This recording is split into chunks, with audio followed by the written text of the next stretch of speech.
Yes, good evening, everyone. And I would like to invite you. And before we start the workshop tonight, I would like to invite you for our opening prayer. Lord, as we open up the workshop tonight, we ask your guidance. We ask for your to grant us an open heart and an open mind to be able to open up to your message and receive your message for us tonight. And also, Lord, we ask all the participants to may you guide all the participants tonight and to be with them. And with this, we pray in Jesus' name, Amen. In the name of the Father and of the Son and of the Holy Spirit, Amen. Hi, everyone. Welcome to workshop day number 1, fully alive. And how is everyone doing? I hope that everyone is excited for our workshop tonight. And also, I want everyone, I hope that everyone is excited. And this is our first ever virtual conference workshop. And I know that at this 2020 has been very virtual for every one of us. Some of you might be working at home virtually, or you have brothers and sisters doing their classes virtually. But that doesn't stop us from being together, especially this very special night, the SFC Conference Fully Alive 2020. So I hope everyone is excited. And I'm going to, the workshop tonight is called the Fully Human Introduction to the Theology of the Body workshop. And I'm honored to facilitate this workshop since I voted for this also. And you might be asking what this workshop will be about. So, brothers and sisters, Fully Human Introduction to the Theology of the Workshop is a collection from St. John Paul's writings, and Theology of the Body is a message of hope, beauty, and life. Formed in his image and likeness, our bodies are reveal the divine truths about who we are and how we love. So I'm inviting everyone to come join us in the introduction of the theology of the body. Brothers and sisters, as we formally open this workshop, I would like to introduce to you our workshop leader for tonight. He is, or our speaker is an SFC household head from Hawaii. He joined Single for Christ in June of 2017.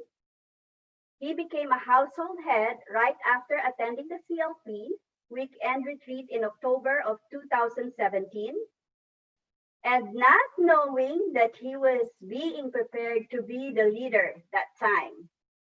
His couple coordinator has already seen in him the potential of being a leader because of his passion to bring the message of the Catholic faith to everybody. Aside from being a household head, this brother spends his spare time going out and finding good food. He especially loves sushi.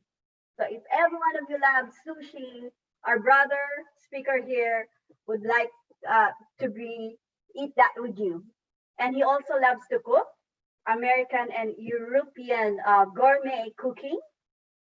And if he is not cooking, you will find him reading books about food, playing video games and anime. And he's also started playing violin and loves to go to orchestra concerts. And why did we pick up this speaker? Our speaker got interested in the topics about Christian faith while he is following Sister Helen Burns on Twitter. And according to him, Sister Helena is the one who inspired him to take the certificate program for the foundations of the theology of the body. And as he wants us to know that Sister Helena or Helen is a theology of the body specialist. Our speaker received his certification for the TOB Theology of the Body workshop at Sacred Heart College in Hawaii. And this is the reason why we must be interested in this workshop, since our speaker has the knowledge and passion of sharing this teaching to us. And so, without further ado, I would like to introduce to you our workshop speaker for tonight. Please give him a round of applause. Our speaker for tonight, Brother Merlin Joshua. Hi, everybody. Thank you, Ate, Mary Chris, for that wonderful introduction. I feel so blessed to have been asked to lead this workshop. So one thing I want to mention before we dive right into our workshop tonight. There is, if time willing, we will have a Q&A at the end of the session. So feel free to save your questions, type them in the chat. If you can, please send them directly to our facilitator, Ate Mary Chris, and then she'll save the questions to go over at the end of our workshop. So let's dive in. Let me share my screen. All right. So really briefly, I was introduced as Merlin Joshua, but my friends and family know me as MJ. As Ate Mary Chris mentioned earlier, I am a household head in Hawaii, and I feel very blessed to have been asked to do this workshop, especially because because one of the big driving figures of our Fully Alive conference is St. John Paul II. So doubly blessed to have been not only participating in Fully Alive conference, but also be giving a workshop that is one of his greatest works that he left for all of us, right? Quickly going over some background about me. Who am I? I come from a family of service. My mom is a CCD teacher as well as a lector at our local parish. My dad helps around generally doing things for the parish priest, and he's also a member of Knights of Columbus. I have a younger brother in my family. It's only the two of us. He joined the ministry as a youth, and then he transitioned to campus base, and just recently he transitioned to SFC. So a full family of service, of people who contribute to the church, and I'm very blessed because not only do I do service, but they also do service alongside with me, and they help me grow as well. Here's some pictures of where I live, the beautiful islands of Hawaii. The top left corner is one of our beaches. The top right corner is on the island of Molokai. It's an aerial view of the settlement Kalaupapa.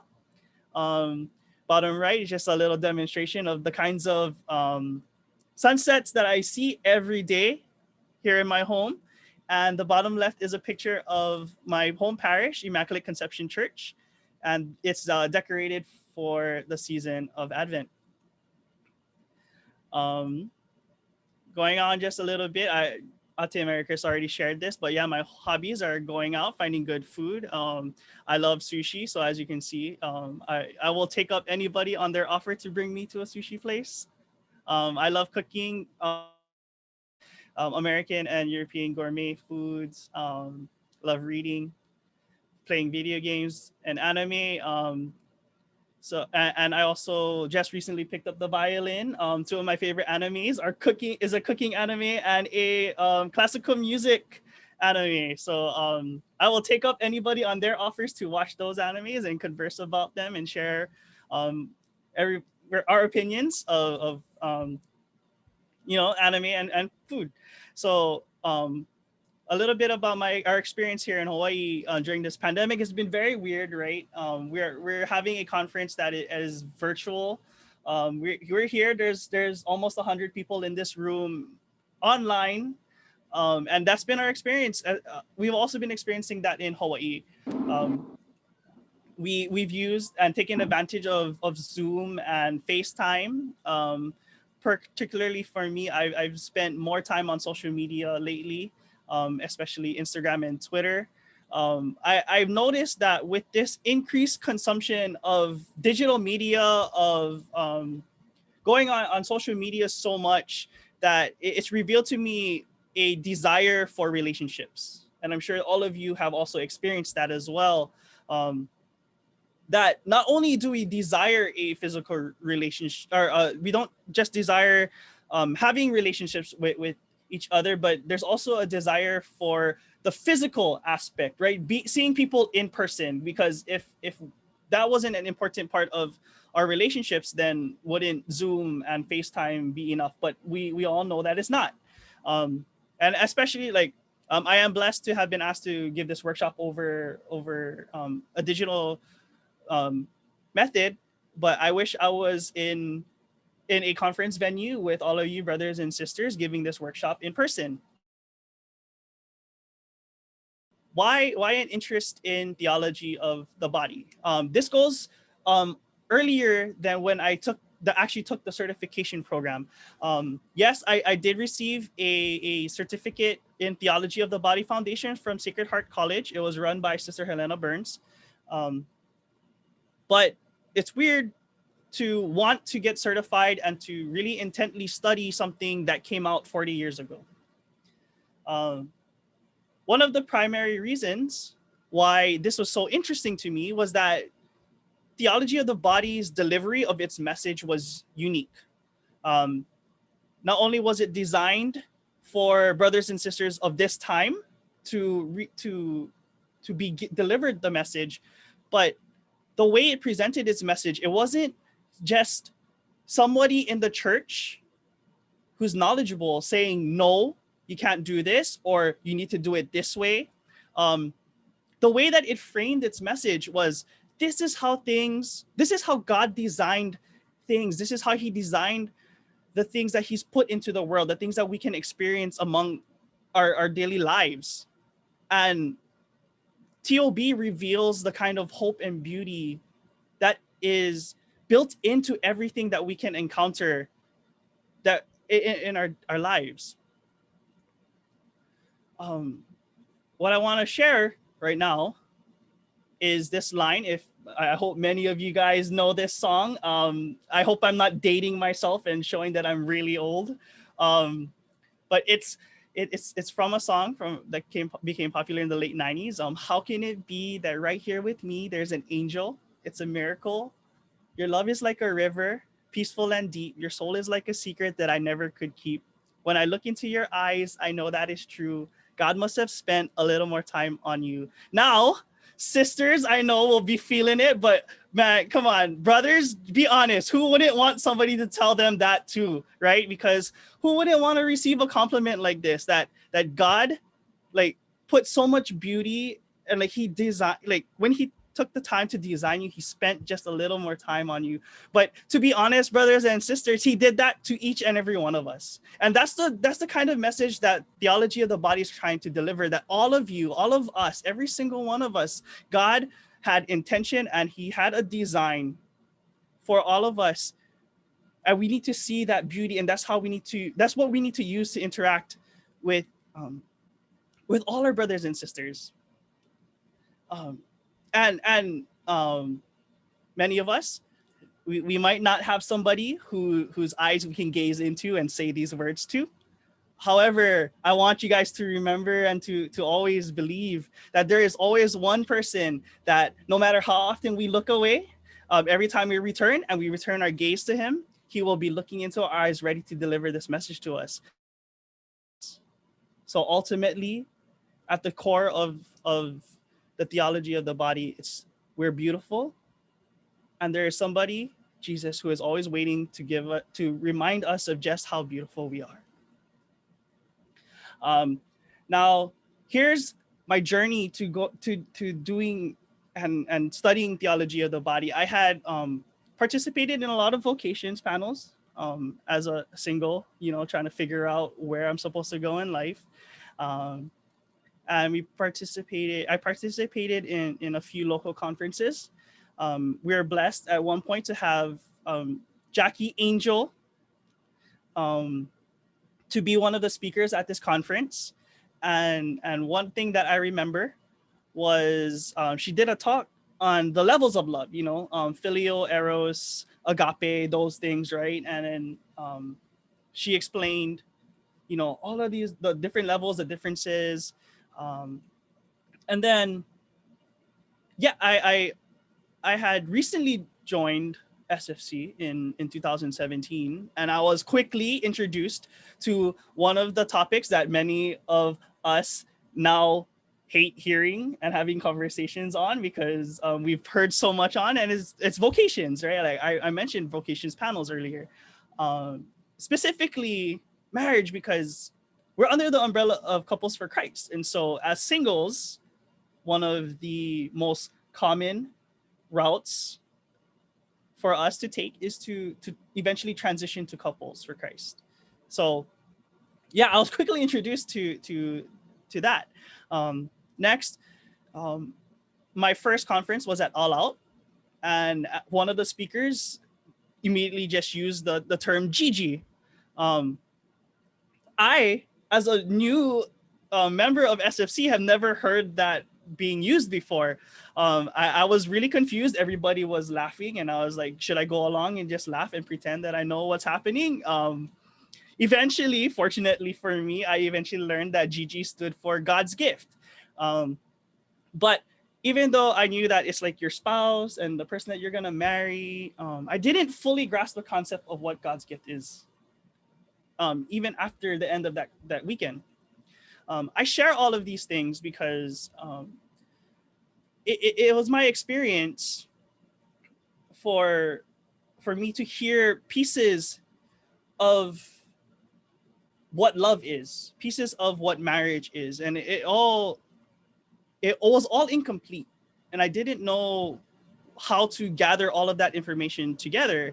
I had a really weird, it's not weird, but a lot of you have similar experiences of growing up and learning what love is defined by the secular world. Um, growing up, there are lots of things, different things telling me what love is. There's romance novels, there's um, romance comedies, TV shows, and especially lots of music about love. And they all came with different kinds of different definitions. You have Prince Charming finding Cinderella with the glass slipper, and you have Aladdin offering Jasmine a once in a lifetime magic carpet ride. You have Rose and Jack, where Rose will never let go. For those of you that grew up in the early 2000s, you were exposed to music artists like AJ Raphael, J.R. Aquino, Gabe Bondoc, Jeremy Passion, and Gabe Bondoc's Gentlemen Don't. Ooh, who doesn't want to hear somebody singing that song to them, right? And then you have All for Ones, I Swear, By the Moon and the Stars, Till Death Do Us Part. Or for those of you, for more recently, you have Ed Sheeran's Perfect, which was 2017's #1 wedding song. Baby, I'm dancing in the dark with you between my arms. Barefoot on the grass, we're listening to our favorite song. When you said you looked a mess, I whispered underneath my breath, but you heard it, darling. You look perfect tonight. Aren't so poetic, right? Who wouldn't be taken up by all of these different explanations of what love should feel like, what love should look like? So growing up, dating wasn't necessarily aligned towards marriage. Dating was something that you did with somebody you found interesting, that you know and then eventually marriage comes along, that for people that figure out that they're in love. I've gone through my share of dating relationships. However, they've ended because they didn't feel like the fairy tales. Where's my Cinderella? Where I find her, she's perfect because I have the perfect size slipper, right? And like, so growing up, marriage to me wasn't a sacrament, and it wasn't sacred. Um, it was something that naturally progressed out of people that figured out that they were in love. There was nothing else to it for me at that time. There was nothing else to marriage. Um, I do want to share a story with all of you. I met a sister recently. She's not in the ministry, and I still remember the very first time I ever saw her. Um, I was walking into the cathedral here in town, and I walked in through a side door, and I remember as soon as I stepped in, I saw her, and as cliche as it sounds, my world stopped, and she was the only thing that I saw. I thought she was amazingly beautiful, but I was walking into the cathedral for mass, so uh, I was like, okay, no, you're here for Jesus, so focus and focus on mass. For and thinking of back on it, I can still remember the way she made me feel. The typical crush feelings. Um, Being nervous, feeling the butterflies, having a desire to talk to her and get to know her.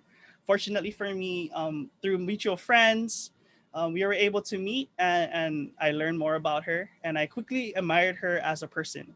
Um, and so it wasn't everything I knew about her, everything I learned was so impressive. It wasn't hard to fall for her, and I noticed that the main reason why I fell for her was because she shined so brightly. Um, However, I had to change. I had a new perspective on the way I was viewing her.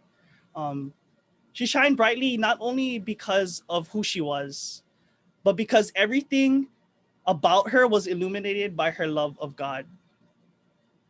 She put God first, and because of how her proximity to God's love, that love overflowed from him onto her, and it just shined the light on everything that she was involved in. Eventually I manned up and I asked her on a date. However, she was polite and respectful, and she immediately responded that she wasn't interested in me. At that time, devastation, upset that somebody that I was so impressed by and that I admired wasn't interested, and I wanted to get my mind off of it. And so I enrolled in the Theology of the Body program because perfect timing from God. So Sister Helena Burns announced that she was going to do a session on Theology of the Body and do the certification program. So when I first started doing that program, it was a way to get my mind off of the situation. However, as I participated more in the class, as I went through the content, I grew more interested in it. And things that I had picked up from various places, from the vocation panels, from All Out Conference, from the local conferences that I was participating in, more of the message of Theology of the Body was coming through. More of the truth of marriage, love, and relationships was being revealed to me in this class. And this class helped me to really understand what willing the good of the other meant. Theology of the Body helps us to align ourselves, loving with our actions and loving with our intentions. So with all of those teachings, how do we learn to embrace God's teachings about our bodies? Yeah, that is directly addressed in Theology of the Body, right? It doesn't just tell us things; it tells us how we should do things. The issues that were covered by Theology of the Body were issues that I noticed members of SFC Hawaii and through sharings from brothers and sisters around the tree were sharing that they were struggling with those things that TOB addresses. And so as I was going through this class, and really why I fully embraced it was because this was a message that I wanted to bring to my brothers and sisters. So to wrap up that story, my feelings and attractions for the sister that I met, I was able to process them with the help of Theology of the Body. within the beauty I saw in her, I was able to glimpse that message of hope and beauty that TOB has. I saw the beauty in the sister that God designed her with. And after going through and intently learning about TOB, it stopped being about a pursuit of a relationship with her. Instead, it became about treating her according to her true identity. She is a beautiful daughter of God. So that experience with the sister and going through this program, the teachings weren't this thing that I just held in my head. It was something that I could experience daily in everything that I encounter. And so my relationships, I learned that relationships are about treating others according to who they are, and always treating them with dignity and respect as sons and daughters of God.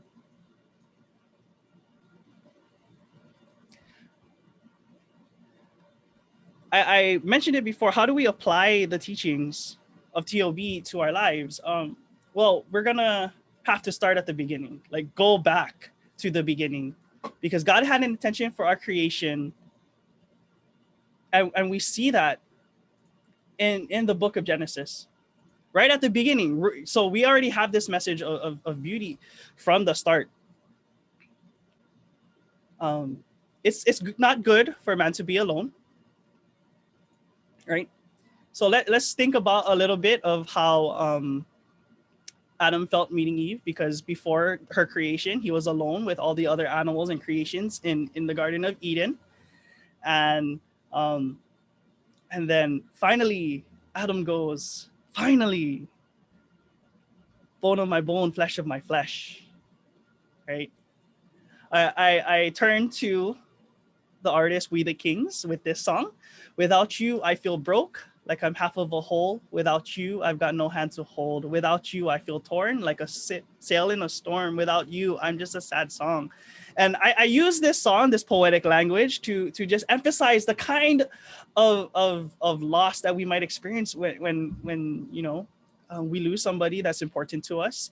Or in the case of Adam, I'm sure that if he knew about We the Kings, he'd sing this song if he ever lost Eve. But however, I want to be clear on one point. We are complete individuals, all right?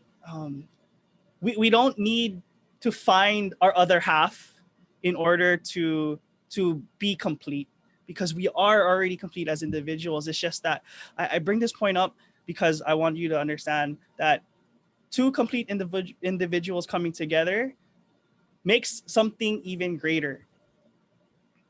What does that reveal? Or in that interaction, what does that reveal about God? Well, God is an eternal exchange of love.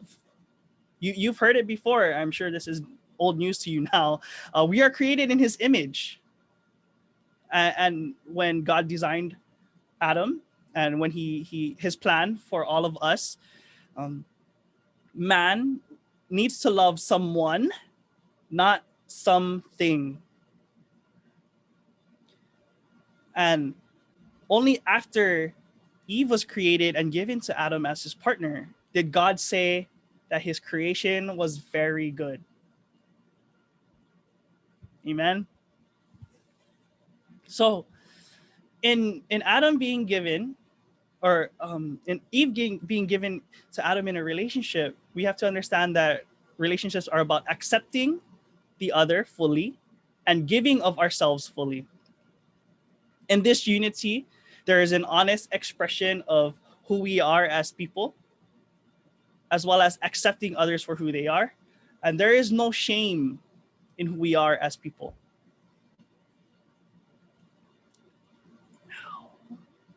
Continuing further on with how do we apply TOB into our daily lives, I rely on the words of sushi master Jiro Ono. He says, ultimate simplicity leads to purity. I use this example because when you boil it down, sushi is two ingredients, rice and fish. You put them together, and then all of a sudden you have people spending hundreds of dollars on like 10 pieces of sushi. Why? Because it's revealed in simplicity, there is purity, and that's why people seek it out. And in the message of TOB, ultimate simplicity and purity is found in our state in the Garden of Eden, right? There was no person closer to God at that time than Adam and Eve. They were fully aware. They were fully aware of God's presence and their relationship with Him. And so, in this time, we have to be aware of the lack of God's presence because we are not fortunate like Adam and Eve. We don't have God walking amongst us, right? However, when we recognize that we need God's presence, we have to have and grow in our desire for God's companionship and a relationship with Him, a true, honest relationship. We also have to preserve that sexual purity. We have to protect what is good. And St. John Paul II mentions, that the opposite of love is use. And so if we're protecting what is good, we can't use what is good for our own desires. How do we do that? Complementary. You guys have probably heard this concept before. For all of the brothers and sisters that have already gone through it, you've heard this message from Princess Diaries for the sisters and A Knight's Tale for the brothers. The message of complementarity is that men and women are equal, but they're not the same. There are things that men and women can do, but they're not always the same. This 1 + 1 = 3. If you guys haven't seen that used before or explained to you, I mentioned before that we are already complete as individuals. We're not looking for somebody else to make us whole persons. But how can 1 + 1 = 3? I mentioned it earlier. I'm learning how to play the violin, and one of my favorite animes is a classical music anime. And so you have a violin. You can play it, right? You can pick at the strings. You can play different notes by just picking at the strings, or you can even strum it, but I don't recommend that. But to bring out the full beauty of it, you need to bring something else into the picture that is already complete. And to play music on the violin, you need a bow. They're not the same things, but they come together to create something beautiful, right? So that's two complete things coming together to make something greater. Like I mentioned, there are things that women can do that men can't. There are things that men can do that women can't. My SSC brothers about my girl problems. And those two sentences aren't very different. The only difference is me using the word sisters and brothers. But when I bring together their advice for me, then I can come together. Then I create complementarity. From Pope Francis Amoris Laetitia, paragraph 221, he says that a woman will help a man become a husband and father. A man will help a woman become a wife and a mother. So that's how two completely different individuals come together to create something greater, because you can't become a husband and father without a wife. You can't become a mother and a wife without a husband, right? So within marriage, there's also the meaning that relationship is going to be iconic and sacramental with a small s. Why? Because things that are sacramental make visible the invisible. And so we understand that God is a Trinity and a family. And so our relationship with our significant other reveals that we as his creation, only in that kind of relationship, can reveal how God is a family. So if we are made in the image and likeness of God, we have to also understand that our bodies can reveal something about God as well, because there's a lot of people who deliver the message, and we learn and we understand that we as our souls will reveal something about the nature of God, but our bodies can do that as well, right? Like I explained earlier, that to show that God is a family, we need to have a family ourselves. And when we use our bodies rightly, according to God's design, God can use that to bring his grace into the world. So when we say that God is love,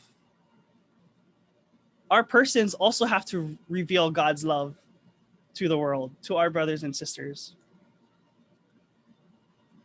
And we have inherent beauty and worth. I mentioned this already before with that song, right? And if everybody is born with an inherent beauty and worth, then we need to treat them with dignity and respect always.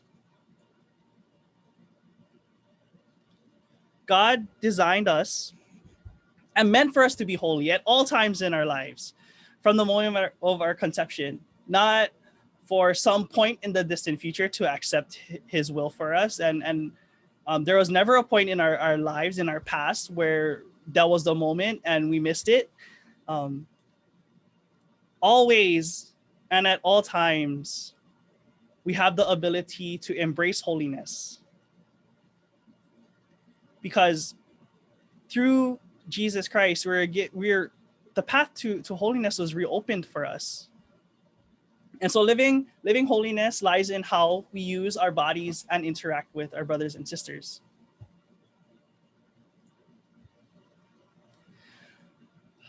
However, embracing holiness and treating our brothers and sisters with dignity and respect is difficult. I understand. I see it and I experience it as well. Why is it difficult? And I'm sure all of you already have an idea of what it is, and it's original sin. Original sin was a reason why everything got distorted, right? The image that I'm showing on the screen is of Adam and Eve being banished from the Garden of Eden. Through original sin, we experience divisions in every aspect of our life. We recognize when we're alone. However, we don't recognize that loneliness that we feel is a God-shaped hole in our lives, and we don't recognize that it's meant for God. We also experience how people have a hard time getting along with others. People get offended easily. People have a hard time being charitable or generous. People get offended at people who do things or don't do things, right? And also along with original sin, it was brought, nakedness was brought into creation. We feel shame, right? In the things that we shouldn't feel ashamed of. Um, and we also started to view others based on their attractiveness or their usefulness to our desires. We see that it's so commonplace now in our secular society. We live within a throwaway and hookup culture. Cohabitation is a common option for a lot of people. Pornography is so easily accessible. Contraception is easily prescribed to our sisters. Abortion is the preeminent life issue for all of us. And we have many brothers and sisters that struggle with same-sex attraction with nobody to help them. Because of original sin, people started using others and loving things. And within that division, there started to be a confusion about who we are as men and women. What is a man? What is a woman? What are our roles in societies? What are our roles in families? What are our roles even in friendships? And so there's a disunity between ourselves and each other. We don't always do what we should. It's easy to have arguments and misunderstandings.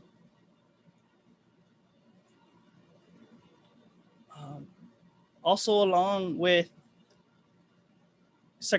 with what we see in secular society, we're given, we're told that we should embrace what is immediately satisfying, right? What can we get out of something now? I admit, even though I like cooking, I like gourmet food. I do appreciate convenient foods, right? I work in a location where there's no restaurants around. So I have to choose. Do I bring lunch with me, or do I go out to find food? So, it's so super easy to bring some Hot Pockets, some instant noodles, or just go to Burger King and buy a Whopper. However, um, I'm sure you all experience this too, that these aren't necessarily satisfying. They taste good and they fill you up, but is it really enjoyable to eat?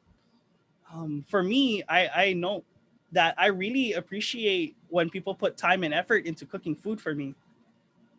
Um, this shows, you know, um, that you shouldn't allow your desires to control you, because succumbing to your desires is not freedom.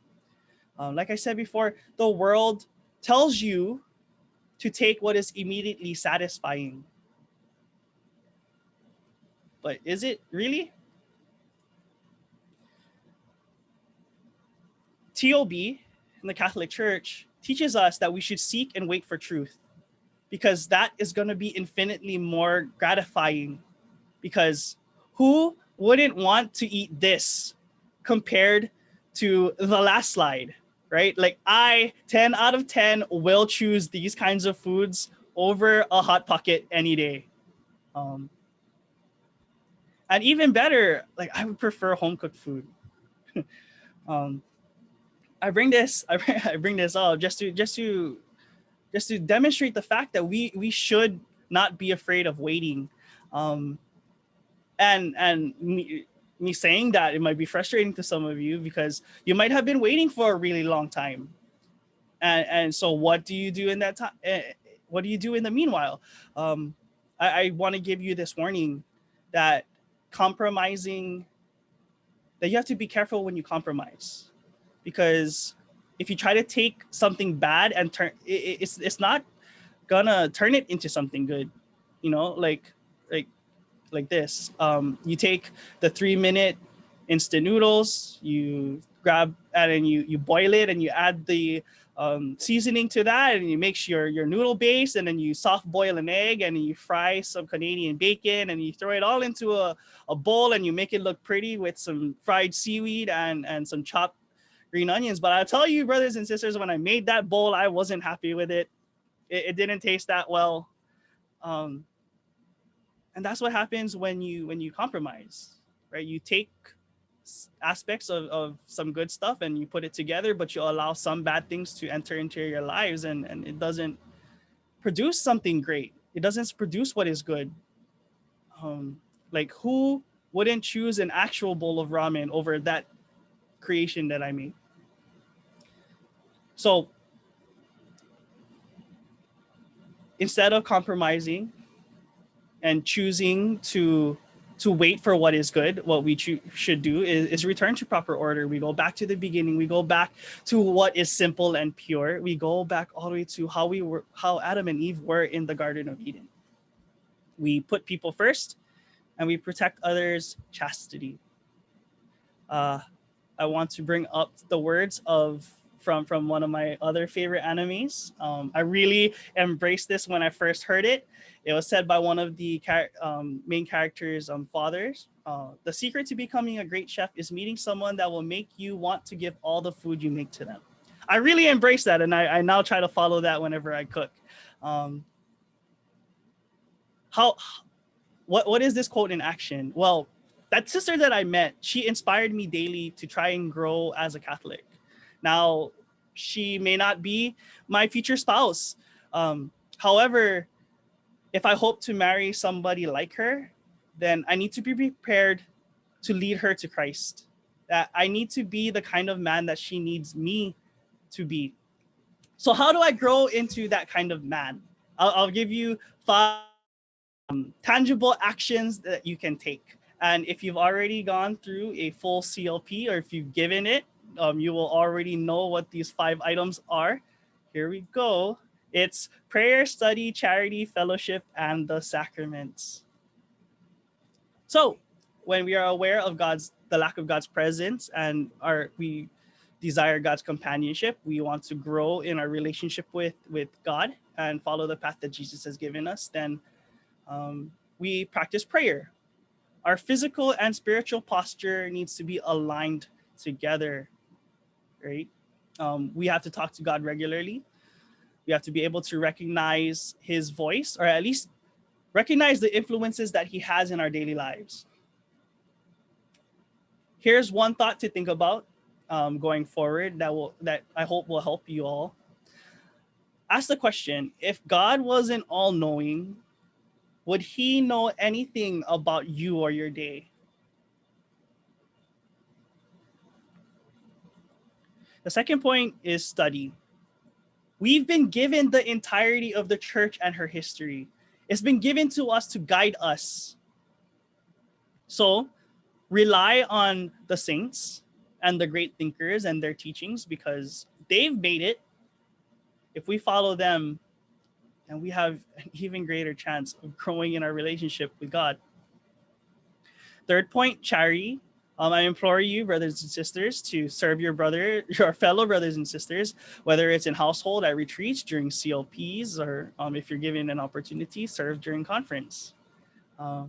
So be generous with your time, talent, and treasure. And the last point on charity is that it has to involve sacrifice. Give up a week's worth of Starbucks and put it into the donation basket. Fourth point is fellowship. We have to have wholesome relationships with our brothers and sisters, right? Like when I was talking about compromising, don't take pieces of good things and allow bad things to come in.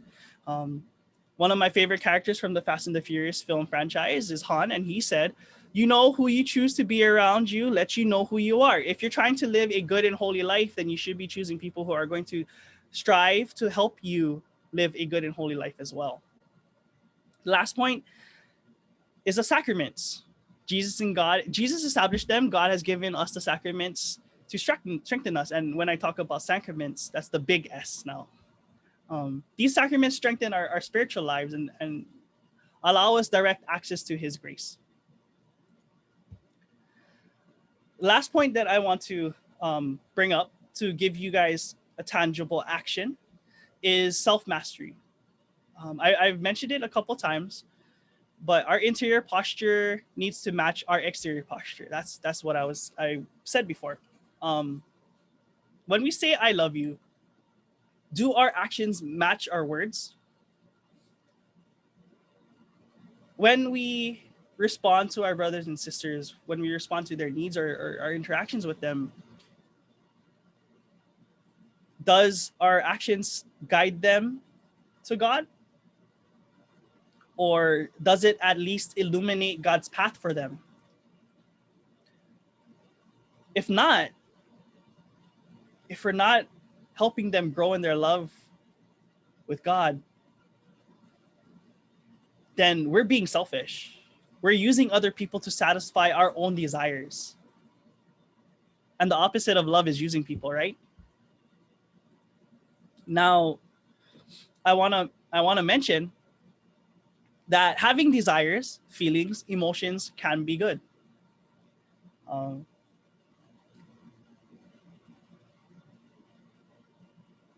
The sister that I met, she quickly became a reason for me seeking a closer relationship with God. However, if I continue to dwell on wanting to have a relationship with her, then that desire would distance me from God. And so that's an example of how desires, feelings, or emotions can be twisted and turned to bad. I say that desires, feelings, and emotions can be good because they can reveal things that are lacking in our lives that only God can provide. So when we're interacting with our brothers and sisters, when we're faced with making a decision, discern what will bring you closer to God, what will bring that brother or sister closer to God. Act on what will, but avoid what won't. Because you overcome your desires, that will give you true freedom. Instead of succumbing to them and acting upon them immediately, you should strive to control your emotions and desires. because not immediately acting on them, discerning what is good, will give you that true freedom.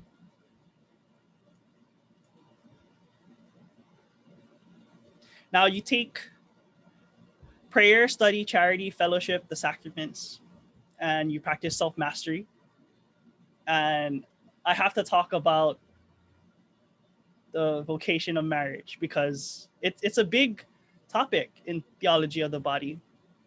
So you take those 5 points along with self-mastery and that the sacramentality of relationships, especially marriage, and you ask, how do you express your love so that it doesn't stay in our brains but is then expressed with our lives, and that's why I mentioned those last 5 points.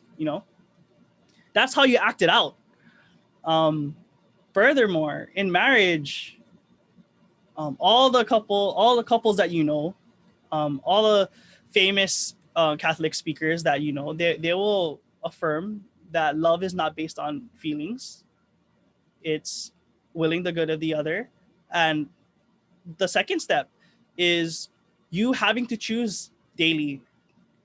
Jackie and Bobby Angel, Jason and Kristalina Everett, they're really famous, popular speakers, and they've been saying that kind of message for as long as they've been speakers. And choosing love daily means that you have to choose to love your significant other, even when you're arguing, even when you're frustrated, when you're fed up with them, when you feel it's impossible. You choose the good of the other for the rest of your life. And that's true love.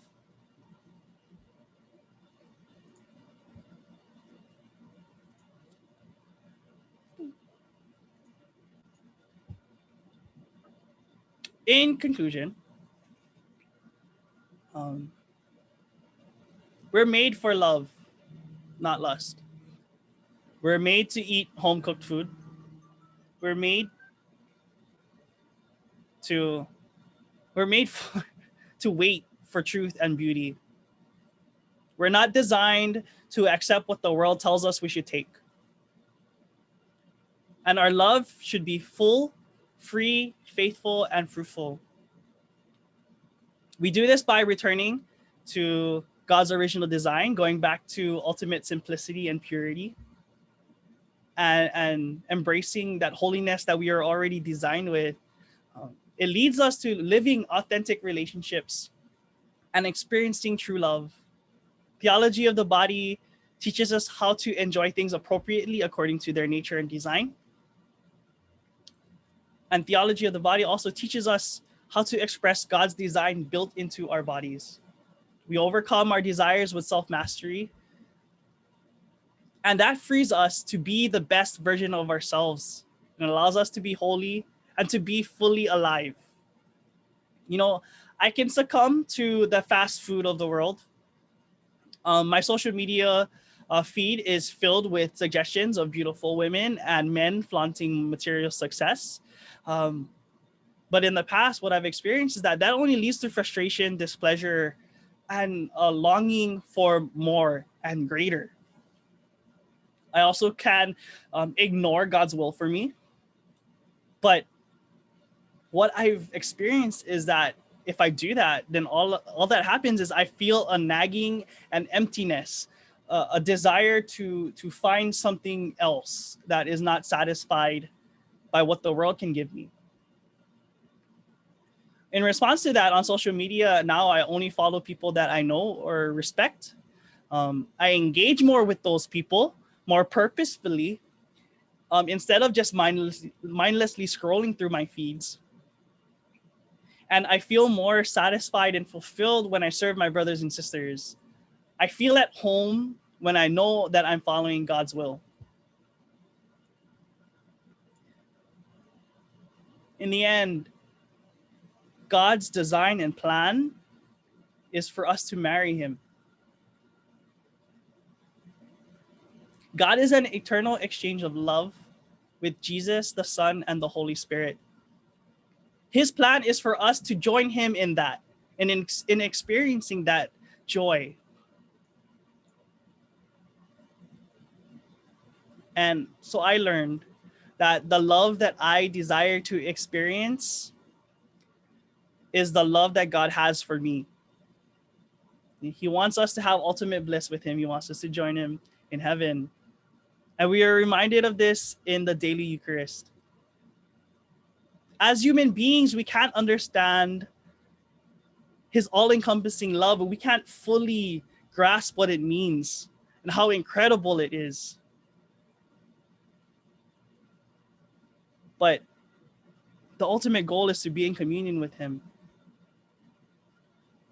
So when we embrace holiness, when we embrace the teachings of theology of the body, we'll be able to eventually meet God in heaven, and we'll be able to love each other perfectly and completely. Brothers and sisters, theology of the body has influenced the entirety of my Catholic faith. It strengthened the foundation of my belief and has illuminated all the teachings of the Catholic Church. Theology of the body has helped me go beyond the what or how and has given me the why on our faith. Theology of the body has changed how I approach my relationships with my brothers and sisters, how I treat them, speak to them, and even how I think of them. And with the desire to grow in our relationship with God and to treat our brothers and sisters with the respect and dignity that they deserve, I hope you really embrace and desire to learn more about theology of the body and how it can help you in your lives. With that, brothers and sisters, may God be praised. Hi to everyone. Thank you so much, Brother Merlin, for that inspiring talk about the theology of the body. I hope that everyone has learned something about love, relationship, and us being one with God through a relationship that is worthwhile, that God is entitled for us. And I'm so inspired by the speakers' thoughts and everything, and I hope everyone is also inspired. Before we wrap up, I would like to ask Brother Merlin if you could please lead us to the closing prayer. All right. Let us remind ourselves we are in the presence of the Lord in the name of the Father, Son, Holy Spirit. Amen. Heavenly Father, I praise and I thank you for giving us this opportunity to gather as brothers and sisters, for allowing us this opportunity to gather together virtually, giving us this venue to be able to see our brothers and sisters, even in this time where we may feel isolated, where we may be desiring a relationship and closeness with the people that we miss. I thank you for inspiring St. John Paul II for creating this body of works that he's left for us to give us our hope and to see beauty in her. Thank you for bringing everybody to this workshop, for their open minds and their hearts to receive the messages that you desire for them to hear. Thank you for the successes that we've been able to accomplish during this workshop.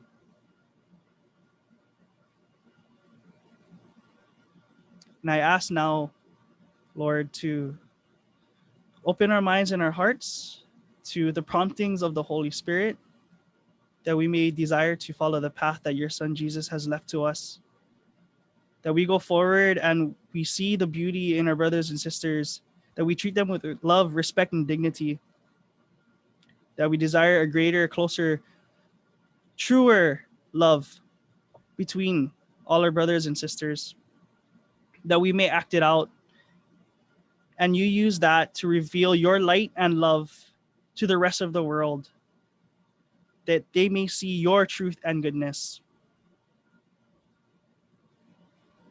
I ask that you watch over and bless every single person that has participated today in this workshop.